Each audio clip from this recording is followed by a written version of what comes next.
જેતપુરના ગ્રામ્ય પંથકમાં ભારે વરસાદ ત્યારે ભારે વરસાદને લઈને હરિપર ગામે વૃદ્ધા પાણીમાં તણાયાની ઘટના સામે આવી હતી।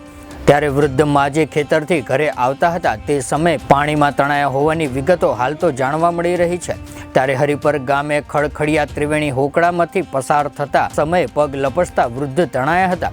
હરિપર ગામના મોંઘીબેન લાલકિયા નામના 80 વર્ષીય વૃદ્ધ પાણીમાં તણાતા તેમનું મોત નીપજ્યું હતું। ત્યારે સ્થાનિક લોકોએ વૃદ્ધનો મૃતદેહ પાણીમાંથી બહાર કાઢ્યો હતો। અમારા તમામ અપડેટ્સ મેળવવા માટે જોતા રહો DP news Gujarati. Subscribe now and press the bell icon.